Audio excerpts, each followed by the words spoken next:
Alors, maintenant, nous sommes dans une nouvelle session, la session choc de modernisation. Si on remonte il y a un an, rappelez-vous, on avait déjà assisté à la présentation de 4 des projets. Mais bon, à l'époque, on ne pouvait pas passer tout l'après-midi sur choc de modernisation, bien que ce soit un super appel. Et donc, on va avoir notre deuxième saison cet après-midi. Et j'ai le plaisir d'accueillir François Narbou de Miam Animation. Et bonjour. Puis, voilà, bonjour François. Et Guillaume Éloin de Timto. Tous les deux, vous êtes déjà intervenus au RATI. Il y a 3 ans, je crois. Alors, ça peut être 3 ans, 4 ans. Et on va... alors, je vais vous proposer de... On va commencer par François et ensuite Guillaume. Je rappelle juste que cet appel, c'est un appel qui a été fait au moment où on a eu la crise sanitaire et qui a permis à un certain nombre de studios de mettre en place des dispositifs assez rapidement, justement, pour inventer de nouvelles méthodes de travail et notamment d'avoir des collaborateurs qui soient à distance, par exemple, et que ça avait été sur 20 projets, il y en avait eu, alors je me rappelle plus, c'est 7 ou 9, mais sûrement quelqu'un du CNC va me souffler la bonne réponse, sur l'animation. 7, merci. Et en plus, un sur les studios qui étaient sur la mocap, sur les plateaux qui étaient sur la mocap. Voilà. Et donc, la mocap, c'était justement Mocap Lab que nous avons vu ce matin. Alors, François, à toi le micro. Merci. Oui, c'était pas que concernant le confinement, hein, c'était aussi, avant même France 2030, un début de questionnement sur comment se projeter par rapport à la révolution écologique qui arrive. C'est pour ça que Miam avait axé son dossier sur la fabrication d'un pipe éco-responsable. Alors, juste petit rappel. Donc, Miam Animation existe depuis 6 ans, a été créée par Anna Mouchez et est séparée en 3 structures. Miam Animation qui développe et qui produit. Miam Studio qui a été créé donc pile l'avant-veille du confinement, qui est dédié à la fabrication de temps réel. Et Miam Distribution, donc qui distribue maintenant les 24 programmes d'une quinzaine de producteurs indépendants français dans le monde entier. Donc les valeurs qu'on a défendues dans ce projet et qui ont manifestement plu, donc produire un contenu propre et plus représentatif. Donc il y a l'idée de l'éco-responsabilité comme démarche intégrale, que ce soit dans la manière de fabrication, mais aussi dans le contenu. Pardon, j'ai du mal à mettre mes idées en place à ce niveau-là, mais il ne s'agit pas que de produire pour moins de bilan carbone, il s'agit de produire aussi utile. En ces temps de peut-être effondrement, on se dit que la meilleure économie de carbone qu'on puisse faire, c'est d'arrêter de produire. Voilà, comme ça, on ne produit plus rien, et on ne salit plus rien. Donc si on doit produire, autant que ce soit fait de manière propre, mais aussi autant faire en sorte que ce soit utile pour l'audience. Voilà. Donc on essaye d'avoir ce discours un peu total. C'est pour ça aussi qu'on met en place des formations externes avec des écoles. On est en train donc de finaliser des partenariats avec les Gobelins, ATI, Artefix, HEC aussi. Qu'on est en lien aussi avec Graines Île-de-France, qui est un groupement d'une centaine d'associations qui proposent des ateliers aux enfants, d'éducation à l'image, d'ateliers en pleine nature, pour donner une seconde vie au programme qu'on fabrique. Je mets un peu tout ça dans le désordre, hein, mais voilà, on veut produire des choses qui aient du sens pour les enfants. Donc je vais vous présenter le pipe qu'on a fait pour Edmond et Lucie, qui vise à reconnecter les enfants à la nature. Je vous montrerai aussi le prochain projet dont on va lancer la production à la fin de l'année, qui parle de déchets et de recyclage. On fait aussi partie d'un certain nombre d'associations comme EcoProd, Collectif 50-50, etc. Voilà, la question du féminisme est aussi super importante chez Miam. Miam copilote le développement et la fabrication du premier calculateur carbone européen spécifique à l'animation. Edmond et Lucie, donc, qui est une série faite principalement sur Unity, On a essayé de réduire au maximum l'intervention d'autres logiciels. Je reviendrai sur le pipe un peu après. Donc, est une série de 52 x 11 qui est diffusée sur France Télé depuis le mois de septembre et qui est donc a priori une des premières grosses séries 52 x 11 qui soit majoritairement fait en temps réel. Je vous propose juste le générique.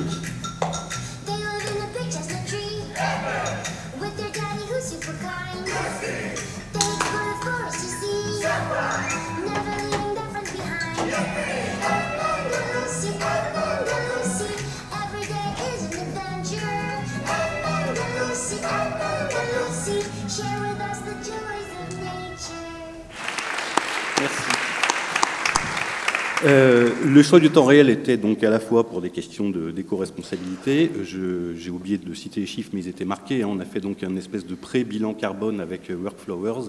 On estime donc l'export d'un épisode en 4K de 11 minutes à 150 grammes de CO2.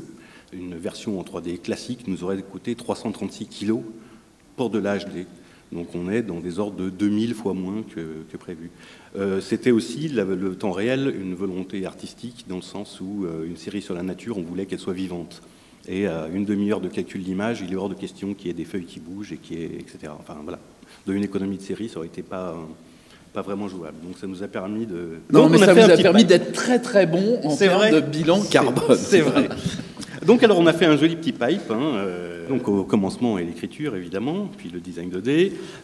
Toute la partie 3D donc, du design a été faite dans Unity, excepté ce que Unity ne sait pas faire, c'est-à-dire la modée des persos, des props, le rig et les textures. Mais sinon, toute la forêt, tout le lighting global, le look dev, le rendu, tout ça est fait dans Unity. Une fois que c'est fini, on balance tout ça donc, dans un outil qu'on a créé qui s'appelle la BKL Machine, BKL pour Breakdown List Machine. Alors que c'est vraiment le nœud central qui envoie tout dans un package manager de Unity et qu'on envoie ensuite sur la board machine. Donc c'est un logiciel de storyboard que je vous remontrerai plus tard. Ensuite, il y a l'animatique. Ça retourne à nouveau dans la BKL machine qui ensuite dispatche en pré-layout et en pré-montage tout le bazar. On a donc en pré-layout, ça crée toutes les scènes Maya puisque le layout et l'anime ont été faits dans Maya. J'aurais aimé que le layout soit fait dans Unity, mais il y a 2 ans, quand on a commencé la prod, en fait, des layoutsmen dans Unity, on n'a pas trouvé. D'où l'importance de la formation maintenant, parce qu'il va y avoir de plus en plus besoin de monde. Et l'anime, pour l'instant, Unity est incapable de la faire de manière propre, donc on a fait ça dans Maya. Donc, la BKL Machine envoie le pré-layout dans Maya, donc construit toutes les scènes, les timelines, etc. Et en pré-montage, pareil dans Unity, tous les assets sont intégrés, les durées de plan, tout est prévu.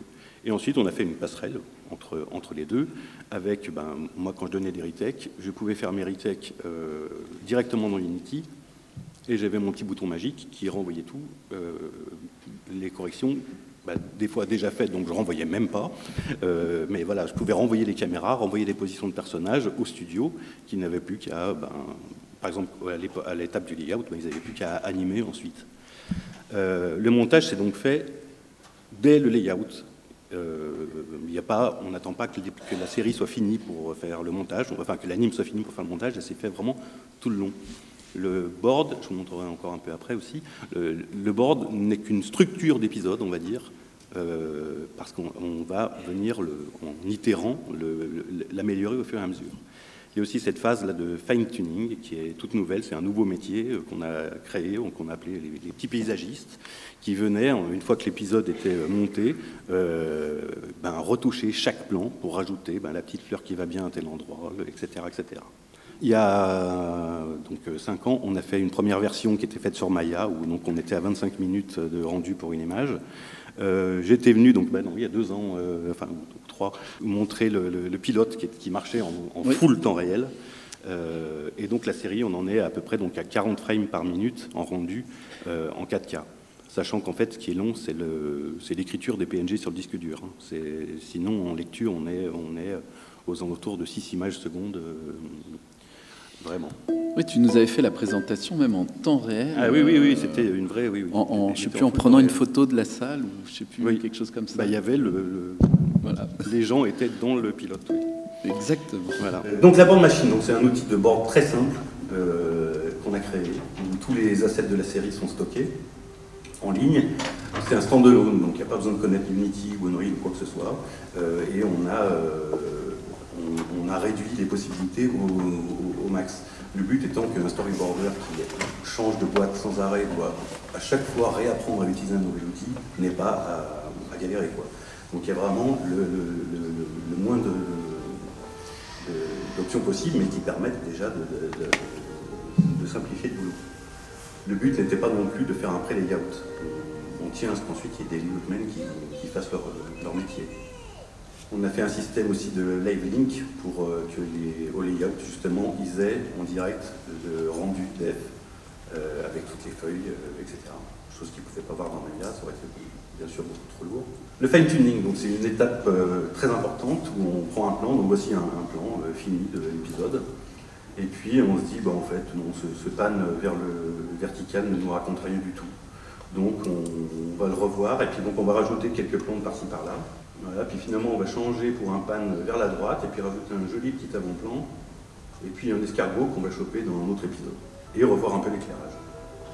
Parce que donc on a un système de timeline avec la gestion de tout ce qui est possible. Donc, la caméra, le jour, la saison, les ambiances, la pluie, le vent. Donc ça permet de s'amuser à l'infini. Donc voici par exemple un extrait d'un épisode où il y a la petite chauve-souris qui se cache derrière un buisson pour faire peur à ses copains. Et je me suis amusé vite fait à faire plein de versions. Donc en changeant la caméra, et puis l'heure, puis la saison.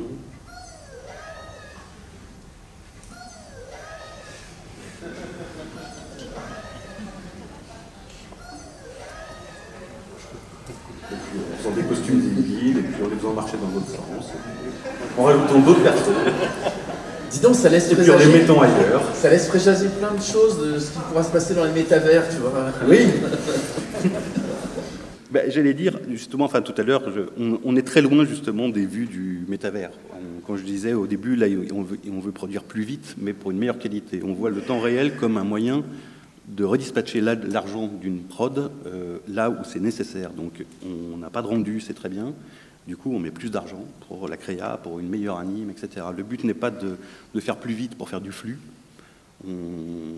C'est pour augmenter la qualité. Et puis, ce qui est intéressant aussi pour les diffuseurs, c'est qu'ils ont une vue dès le board de à quoi va ressembler l'épisode. Et ça, c'est chouette. C'est une position qui est différente de ce qui a pu être dit l'année dernière. Ouais. Je pense notamment à Cybergroup Studio, où en fait leur objectif, Oui, c'était quand même de descendre les coûts pour pouvoir... C'est ça, c'est de faire la série la moins chère possible pour fournir sur YouTube. Voilà. Oui. Donc, là, vous êtes c'est le sur but tout quelque inverse. chose, Oui. ouais. Donc le fine-tuning nous permet, donc là on voit une comparaison storyboard, anime, premier rendu, et ensuite, une fois le fine-tuning fini, de ce qu'on peut apporter sur un épisode. Ça nous permet de revoir les textures qui ne supporteraient pas un certain niveau de cadrage, de rajouter des petites fleurs. Ça, par rapport au board, c'est intéressant aussi. Voilà, au board, on ne va pas s'embêter à mettre du bazar sur la table, etc. On ne va pas s'embêter à le mettre au hiat, ni à l'anime, ni là, on le met à la fin. À la fin, on fait vivre les décors sans s'en préoccuper plus tôt. Et comme on peut revoir aussi la caméra, on peut du coup se retravailler, comme on a vu avec l'escargot, de se faire un joli petit OL quand on veut. Ça permet même aussi donc, de faire quelques économies d'anime, parce que par exemple ici, j'ai rajouté des canards, et puis j'ai rajouté un petit lapin et un cerf qui se promènent, que j'ai été chopé dans d'autres épisodes.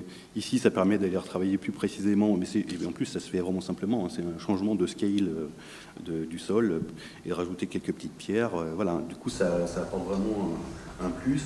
Ici, j'ai rajouté des petits gendarmes qui vivent leur vie.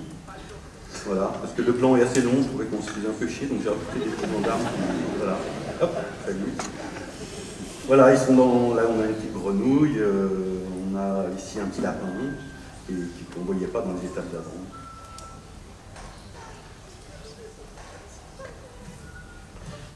Alors je passe directement donc la suite, parce que donc le futur, c'est qu'on est en train d'adapter tout ce pipe à Unreal pour notre prochaine prod, qui s'appelle les Minus. Donc voici un petit extrait. Tiger, come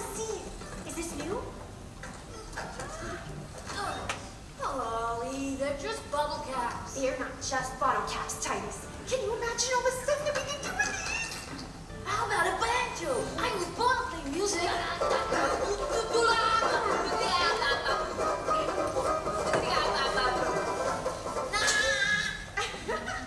know. We can give a nice present to my sister Bella. Hello, sis. Look what we made for you. Aw, that is so sweet. But, what is it? You know, it's a handbag. I told you she would love it. Yep, right into the... Voilà.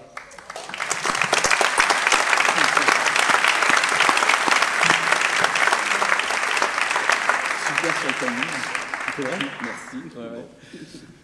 Bien, une petite question dans la salle. Alors bonjour, je suis Sébastien Rossi de chez Gaumont. Ma question c'est sur l'écologie justement.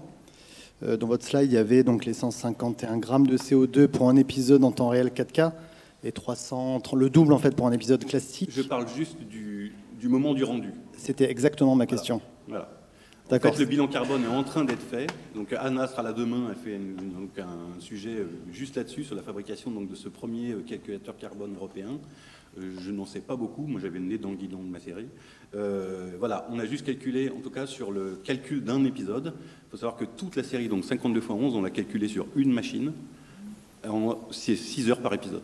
Ok, ce qui serait intéressant, c'est de savoir justement quel est le ratio du coup sur une prod au global, quoi. Oui, voilà. voilà. Oui. Mais c'est en cours. Je ne peux pas pour l'instant être plus précis, mais c'est sûr qu'il y a un tel nombre de playblast en moins à faire, de tâtonnage, etc. Ça va très très vite, quoi. Ok, merci. Et rendez-vous demain pour en savoir plus avec Anne. Voilà. Eh bien, on va passer alors avec Guillaume chez Timto. Donc, vous aviez aussi déposé un dossier choc de modernisation. Je crois même que vous avez déposé plusieurs dossiers parce qu'en fait, ça a été le catalyseur par rapport à ce que vous étiez en train d'imaginer depuis un certain temps sur l'évolution ou la transition écologique de Timto. Exactement. Et ça va arriver dans quelques jours. Et je te passe la parole pour nous en dire plus et nous expliquer ce que vous avez fait. Oui, dans quelques jours, parce qu'en fait, on va aménager dans nos nouveaux locaux à Bastille lundi prochain. Voilà. Ah oui, donc là, on a un nouveau calendrier. On est brûlante. Effectivement, je vais vous présenter les concepts qui sous-tendent le projet qui a été labellisé au choc de modernisation et par la suite l'appel à projet Alternative Verte PIA 4, sans nier l'approche entrepreneuriale qui nous anime.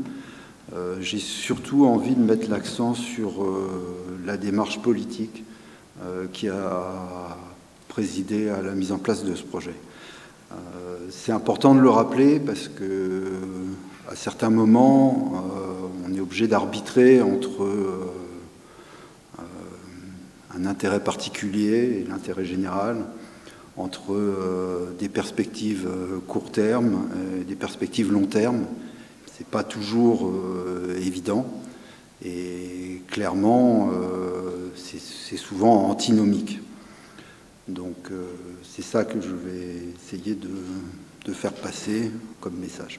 Donc avant de commencer, juste une petite vidéo.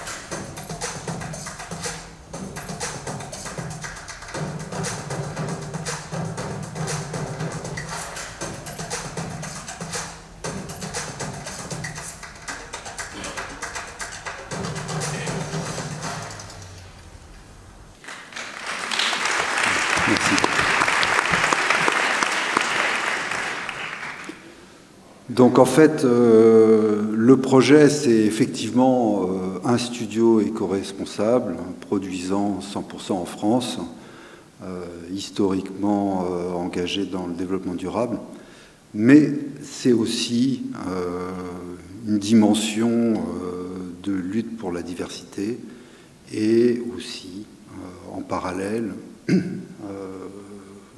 une action en faveur de la parité homme-femme et surtout la représentation des femmes dans l'animation, devant et derrière la caméra. Donc rapidement, Timto, c'est environ 500 personnes, à 99% en France, avec un bureau à Los Angeles depuis 2011, un bureau à Pékin depuis 2015, et une personne au développement à Toronto depuis 2018. On a, depuis la création de Timto, été engagé sur la maîtrise de notre empreinte carbone. On a commencé avec des petits gestes, supprimer les gobelets, acheter de l'électricité 100% d'origine renouvelable, passer au storyboard 100% numérique. Voilà, ça c'était à partir de 2005. On a fait monter un peu progressivement les ambitions, passer à 100% d'éclairage LED, éteint automatiquement le soir quand on met l'alarme, l'optimisation du parc informatique avec des workstations qu'on fait durer 6 ans, des serveurs 10 ans. On favorise les déplacements propres. On a été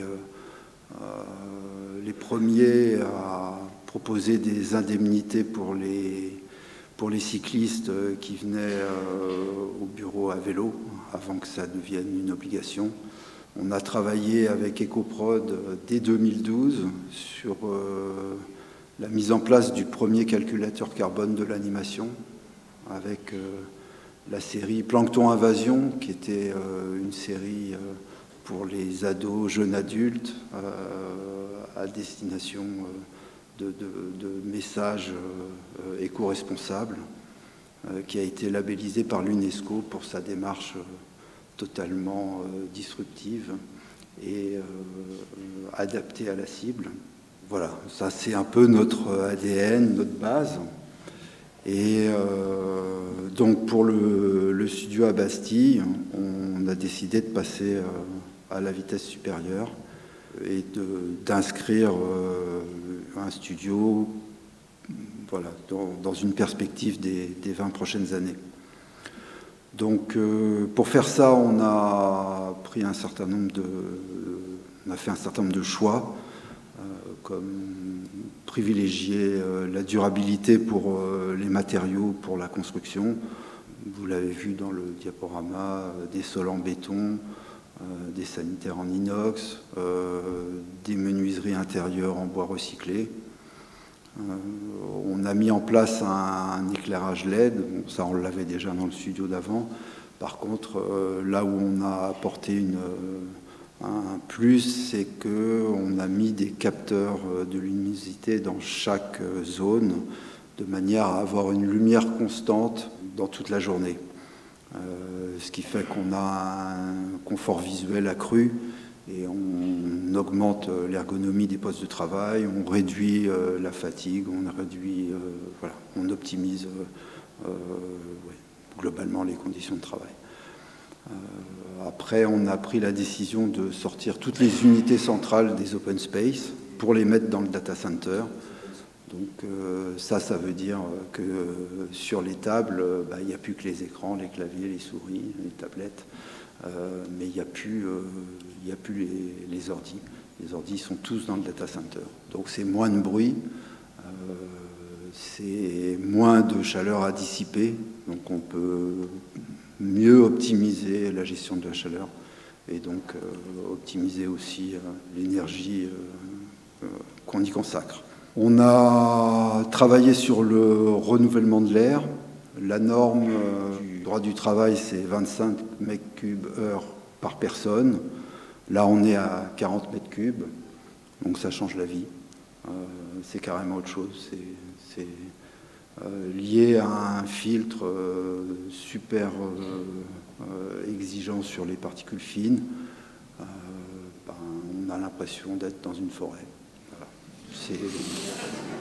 C'est autre chose, c'est un autre monde. Évidemment, pas de clim, pour plein de raisons. parce que ça sert à rien, parce que ça consomme énormément d'énergie, parce que ça fait qu'on se chope des angines en été. Voilà. Donc on a un rafraîchissement de l'air avec une consigne de température relative à moins 4 degrés. Ce qui fait qu'à partir du moment où il fait plus de 25 degrés dehors, on commence à rafraîchir l'air. Et s'il fait 35 degrés dehors, il fera 31 degrés dedans. Et quand on rentre, on a l'impression d'être frais, mais on a juste 4 degrés de différence. Et ça, ça fait une différence fondamentale avec de la clim à 18 degrés toute l'année. En termes de consommation d'énergie. Pour le data center, on utilise du free cooling. Donc le free cooling, c'est on prend l'air extérieur dès qu'il est à 15 degrés ou moins. Et donc on rafraîchit le data center avec l'air extérieur. Et ça, du coup, ça coûte que la ventilation. Il n'y a pas de réfrigération. Et quand l'air extérieur est supérieur à 15 degrés, alors on utilise Climespace, qui est le réseau d'eau glacée de la mairie de Paris, qui utilise l'eau de la Seine pour rafraîchir, pour générer de l'eau glacée. Donc c'est un système au niveau de la ville qui est beaucoup plus efficace et beaucoup plus économique que n'importe quel système de clim qu'on pourrait avoir au niveau d'une seule entreprise. Quand il y a besoin de chauffage, on utilisera CPCU, qui est le réseau de chaleur de la ville de Paris, issu de la combustion des ordures. Tout ça combiné, avec en plus une implantation optimisée vis-à-vis des transports pour les salariés, puisqu'on est 10 boulevard de la Bastille, donc c'est un des spots dans Paris qui est le mieux desservi par les transports en commun. On arrive à moins 63% par rapport à une configuration classique de studio avec de la clim. Donc 63%, c'est massif. Et qui apporte aussi du bien-être aux salariés. Et voilà, c'est éco-responsable évidemment, mais ça va bien au-delà de l'éco-responsabilité. C'est vraiment un travail sur l'ergonomie des postes de travail, et ça s'inscrit dans ce qu'on fait sur le développement des talents, et voilà, d'offrir aux équipes les meilleures conditions possibles dans une perspective durable. Ensuite, il y a une deuxième dimension dans ce projet, c'est l'inclusion. Et ça, c'est quelque chose qu'on fait avec l'ECAS, donc l'école cartoucherie et animation solidaire, qu'on a initié il y a 5 ans, à la suite d'une réunion avec le CNC, qui nous avait annoncé à l'époque qu'on aurait à l'échéance 2022 un déficit de 2500 profils pour le monde de l'animation. Bon, on est en 2022, effectivement, il y a une vraie tension sur les embauches. Donc à l'époque, on s'est dit qu'il fallait faire quelque chose, on a pris le taureau par les cornes et on a monté une formation gratuite, solidaire et sans condition de diplôme pour former des animateurs. Donc c'est une formation qui est ouverte à tout le monde. Les seules conditions, c'est d'être résident français et majeur. On s'est rendu compte, enfin ça je le savais avant, mais effectivement on l'a vérifié, que dans n'importe quelle population du monde, il y a entre 2 et 3% des gens qui ont la capacité d'être des animateurs hors normes, des animateurs virtuoses. Et ça, c'est indépendant de toute considération d'origine sociale, ethnique, géographique, culturelle.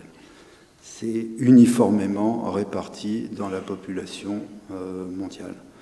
Le truc, c'est qu'il faut arriver à les détecter et que pour mettre en place une formation de 30 animateurs, ce qu'on a fait 4 fois de suite, il faut avoir à l'origine un premier panel de 1000 candidats ou candidates.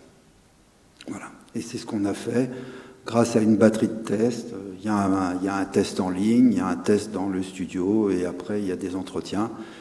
En 4 ans, on a formé 4 fois 30 personnes. Il y en a donc 125 personnes formées à l'animation, 118 qui ont validé, donc un taux de réussite de 14,4%. Et sur les 118, on en a 98 dans le studio, et le reste qui ont essaimé dans différents studios en France et au Canada. Donc c'est une formation inclusive,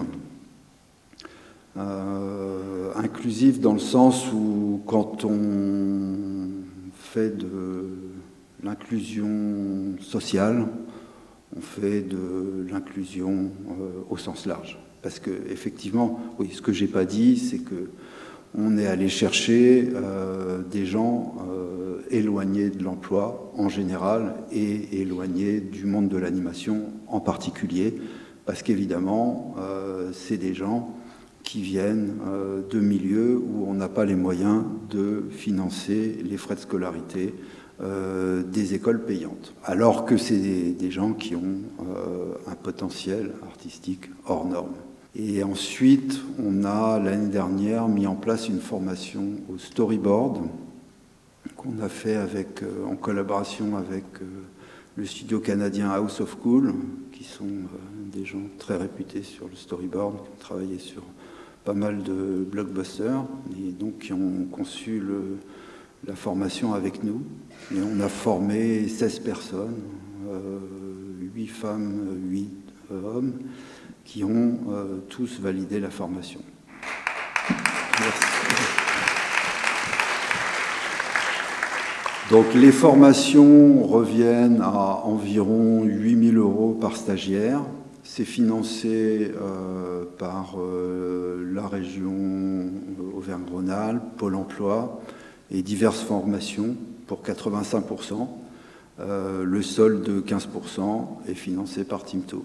Petit message maintenant, on va travailler en 2023 pour mettre en place les formations 2024 et pour lesquelles on espère que d'autres studios viendront se joindre à nous pour à la fois participer à la formation et aussi intégrer des profils qui ont leur place dans le marché de l'animation. Donc s'il y a des studios intéressés qui sont là... Voilà, ils peuvent venir me voir. C'est ce que j'ai déjà dit plein de fois, et effectivement, il y a des gens qui sont venus me voir, mais jusque-là, il n'y a rien qui s'est vraiment concrétisé, pour être très clair.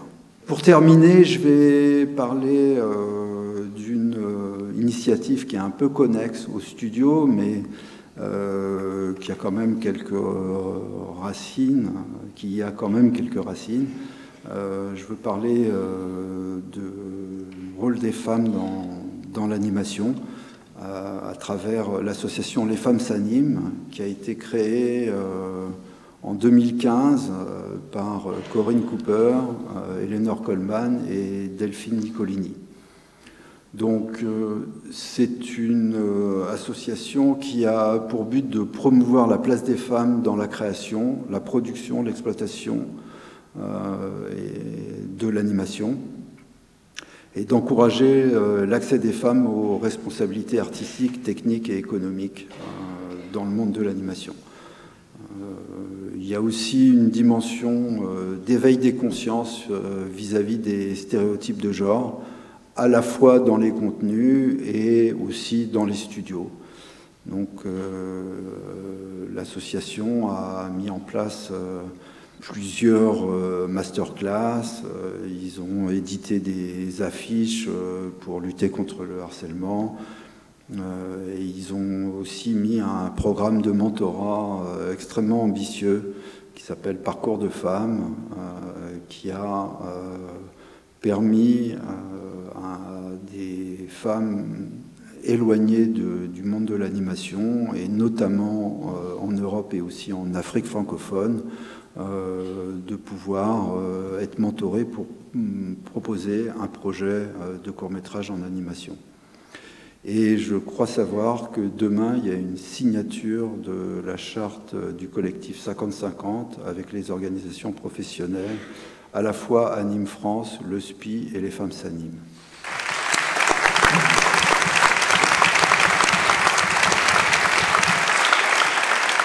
Donc, pour conclure, je dirais juste que ce projet, voilà, qui a pas mal de dimensions, c'est pas juste un projet éco-responsable, il y a des dimensions sociales très fortes, des dimensions politiques que je revendique et qui nous ont permis d'acquérir une expérience et un savoir-faire qu'on va partager dans l'élaboration de 2 outils.